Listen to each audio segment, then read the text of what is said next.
चलिए बात करते हैं हेलो एरीन एवं हेलो एल्केन के भौतिक गुण के बारे में। तो सबसे पहले बात करेंगे रंग के बारे में।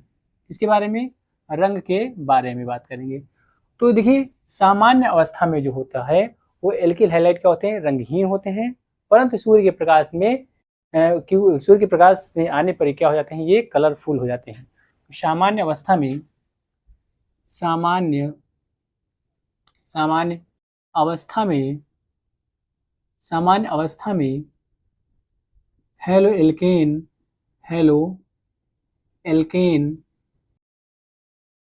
क्या होते हैं, रंगहीन होते हैं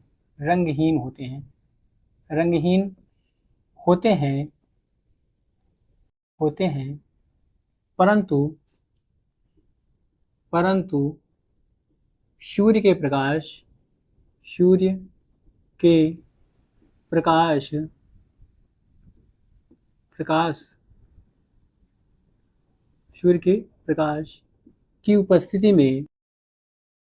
की उपस्थिति में क्या हो जाते हैं, रंगीन हो जाते हैं। क्या हो जाते हैं, रंगीन हो जाते हैं। सूर्य के प्रकाश की उपस्थिति में क्या हो जाते हैं, रंगीन हो जाते हैं। अब बात करते हैं भौतिक अवस्था के बारे में कि इसकी भौतिक अवस्था क्या होती है। तो देखिए भौतिक अवस्था तो देखिए जो एल्किल क्लोराइड हो है या जो मेथिल क्लोराइड है और चाहे ब्रोमाइड हो या कुछ क्लोरो कुछ हेलोफार्म हो, ये क्या होते हैं, ये गैसीय अवस्था में होते हैं। परंतु उच्च अणुभार वाले जो एल्किल हैलाइड होते हैं वो क्या होते हैं, द्रव अथवा ठोस होते हैं। क्या है, मेथिल क्लोराइड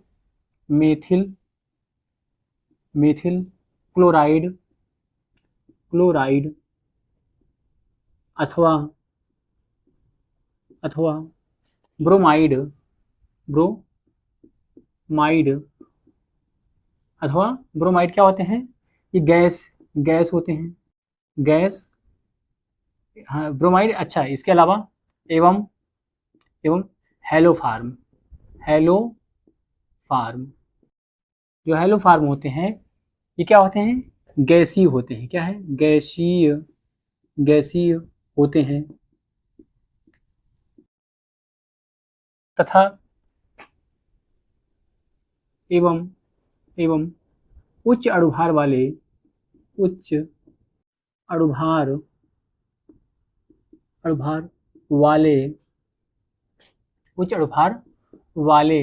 हेलो एल्केन क्या होते हैं, द्रव अथवा क्या होते हैं, ठोस होते हैं। तो क्या है कि जो मेथिल क्लोराइड है अथवा ब्रोमाइड होता है या एवं कुछ हेलोफार्म होते हैं वो क्या होते हैं, वो गैसीय अवस्था में होते हैं। परंतु जो उच्च अणुभार वाले जो हेलो एल्केन होते हैं वो क्या होते हैं, द्रव होते हैं अथवा क्या होते हैं, वो ठोस होते हैं।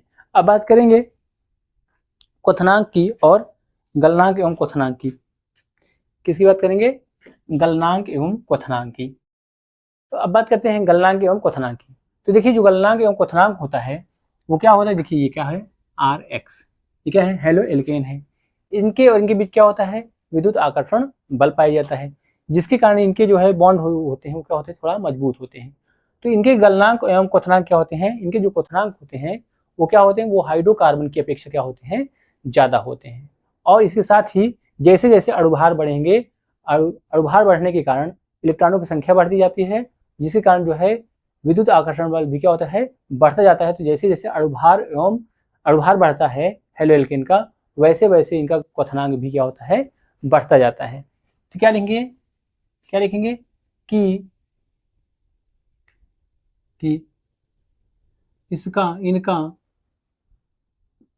इनका क्वथनांक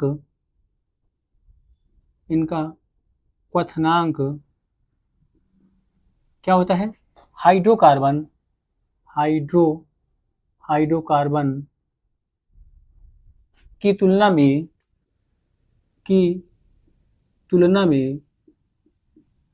क्या होता है, अधिक होता है, की तुलना में अधिक होता है, अधिक होता है। क्या होता है, इनकी तुलना में क्या होता है, हाइड्रोकार्बन की तुलना में अधिक होता है। इसके साथ ही इसके साथ ही इसके साथ ही इसके साथ ही क्या होता है, अणुभार बढ़ने के साथ, अणुभार बढ़ने के साथ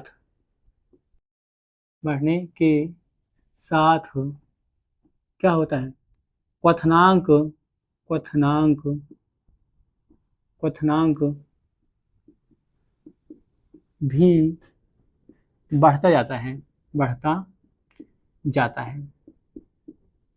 क्या होता है, क्वथनांक भी क्या होता है, बढ़ता जाता है। क्योंकि क्योंकि क्या है, क्योंकि इलेक्ट्रॉन इलेक्ट्रॉन की संख्या संख्या बढ़ने के कारण जो आकर्षण बल है, जो कहो कि विद्युत आकर्षण बल, विद्युत आकर्षण बल है, वो क्या होता है, वो बढ़ता जाता है, बढ़ता जाता है। क्या होता है, विद्युत आकर्षण बल क्या होता है, बढ़ता जाता है। जैसे बात करें कि आर, देखो कि CH4, इसका जो गलनांक है, वो क्वथनांक है, वो किससे ज़्यादा होगा, वो किससे कम होगा, CH3F से।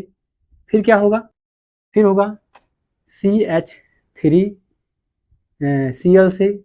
फिर किसका ज़्यादा होगा, कि CH3Br से। फिर किसका ज़्यादा होगा, CH3I से। इनमें से सबसे ज़्यादा क्वथनांक किसका होगा, इसी का होगा।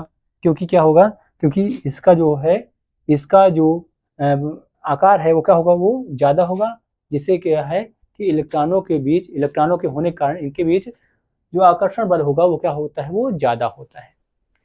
तो ये तो रही बात इसकी।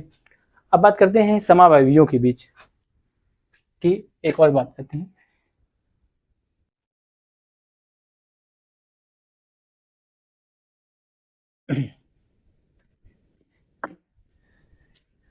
ये दूसरा नंबर है इसी का जो है बी नंबर है, अभी वो क्या था, ए नंबर। इसी की बात करते हैं कि शाखा के बढ़ने के साथ क्वथनांक जो होता है, क्वथनांक क्या होता है, घटता जाता है, घटता घटता जाता है। ये देखिए, जैसे बात करें CH3 CH2 CH3 sorry CH2 ये है, यहाँ पे क्या लग जाए, Br लगा दें।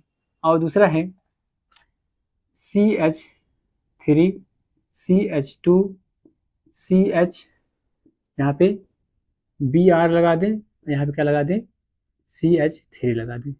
या कहो कि एक और बात कर लेते हैं, ये तीसरा नंबर बात करेंगे CH3 C, यहाँ पे Br कर दें, यहाँ पे क्या कर दें, यहाँ पे CH3 कर दें, CH3, यहाँ पे क्या कर दें, CH3 यहाँ पे कर दें।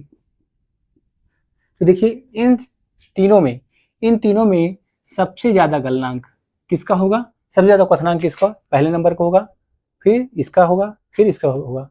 क्योंकि क्या हो रहा है, क्योंकि शाखा क्या हो रही है, यहाँ पे बढ़ रही है, तो क्वथनांक क्या होगा, इसमें से सबसे ज्यादा इसका होगा, फिर क्या होगा, इसका होगा, और फिर क्या होगा इसमें। तो इसमें क्या है, पहला नंबर, फिर दूसरा नंबर, फिर यहाँ पे तीसरा नंबर है। इनका क्वथनांक क्या होता है, बढ़ता जाता है।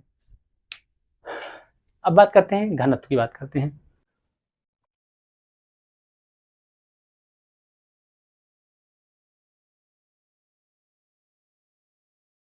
घन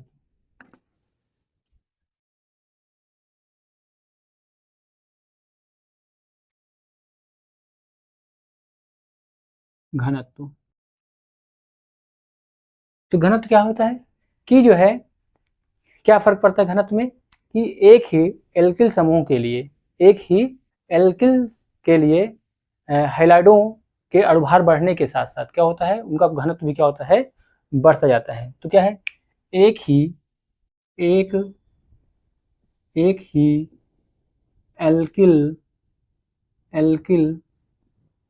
समूह के लिए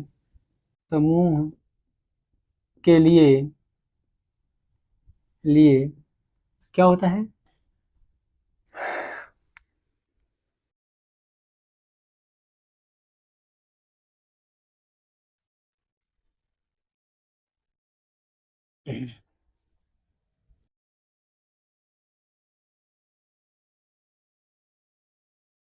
सॉरी लाइट कट गई है तो मैं ऐसे ही पढ़ाने की कोशिश कर रहा हूँ।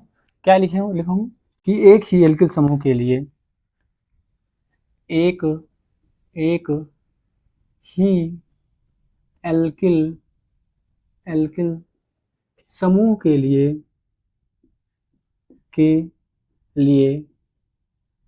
क्वथनांक,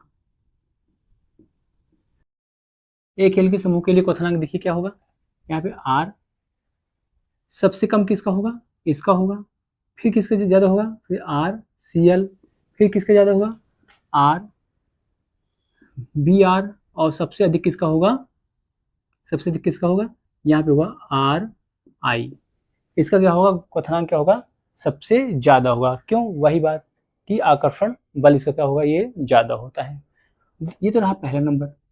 दूसरा नंबर क्या होगा कि एक ही हैलोजन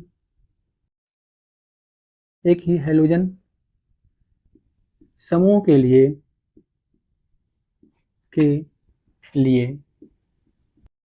एक ही हैलोजन समूह का मतलब होता है कि यहाँ पे CH3Cl, फिर C2H5, यहाँ पे Cl, फिर जो है C3H7Cl।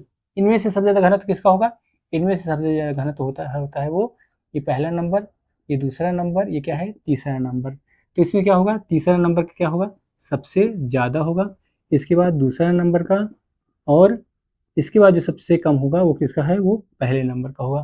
तो ये रहा घनत्व की बात कर लिए। अब बात करते हैं विलेयता की बात करते हैं।